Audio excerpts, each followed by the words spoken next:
இந்த வீடியோவில் 8th standard அல்ஜீப்ராவில் மீள்பார்வை page number 77 இருக்க மீள்பார்வையில் இருக்க 4வது சம்முக்கான 5வது சம்முக்கான ஆன்சர்ஸ் பார்க்க போகிறோம். இப்போ 4வது சம் வந்து கூட்டுக.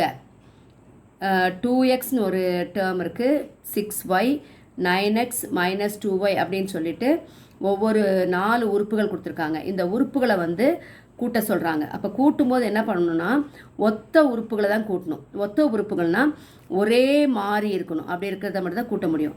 அப்போ இங்கே 2x 9x இருக்குது. அப்போ இது ரெண்டையும் தான் கூட்ட முடியும். அப்போ இது ரெண்டையும் கூட்டினா என்ன பண்ணுவோம், 2ஐயும் 9ஐயும் கூட்டினா 11.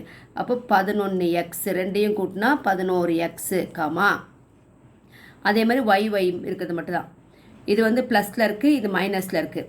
அப்போ மாறுபட்ட குறிகள் இருக்கும்போது ரெண்டு என்ன பண்ணணும், கழிக்கணும். கழிச்சிட்டு பெரிய நம்பருடைய குறியை போடணும். 6 பெருசா 2 பெருசா 6 பெருசா. 6 வந்து ப்ளஸில் இருக்கனால ப்ளஸ்னால் போட வேண்டாம். இப்போ 6ல் 2 போச்சுன்னா எவ்வளவு, 4. அப்போ 4y அவ்வளோதான். ஸோ தேர்ஃபோர் அந்த உறுப்புகளை கூட்டும்போது நமக்கு 11x, 4y. இப்போ சுருக்குக. 5x cube y cube minus 3x square y square plus xy plus 7 plus 2xy plus x cube y cube minus 5 plus 2x square y square. இந்த ரெண்டு கோவைகளை வந்து கூட்ட சொல்கிறாங்க. அப்போ கூட்டும்போது என்ன பண்ணணும்னா ஒத்த உறுப்புகளை தான் நம்ம கூட்டணும். அப்போ இது ஒரு கோவை, இது ஒரு கோவை. இது ரெண்டுத்துலேயும் எத்தனை ஒத்த உறுப்புகள் இதெல்லாம் பாருங்கள், எக்ஸ் கியூப் y cube, இதுவும் ஒத்த உறுப்பு. ஃபஸ்ட்டு அதை கூட்டிக்கலாம். இஸ் ஈக்குவல் டு போட்டுங்க. போட்டுட்டு இங்கே எக்ஸ் கியூப் y cube, இங்கேயும் எக்ஸ் கியூப் y cube. அதனுடைய கெழுக்களை தான் கூட்டணும். கெழு இங்கே என்ன இருக்குது, 5 இருக்குது. இங்கே என்ன இருக்குது, ஒன்றுமே இல்லைன்னா 1ன்னு எடுத்துக்கணும். அப்போ 5 1ஐயும் கூட்டினா எவ்வளவு, 6 எக்ஸ் கியூப் y cube. அடுத்த செகண்ட் பாருங்கள், இங்கே எக்ஸ் ஸ்கொயர்டு y squared இருக்குது. இங்கே இருக்கா பாருங்கள், எக்ஸ் ஸ்கொயர்டு y squared. ஆமாம், இதுவும் ஒத்த உறுப்பு.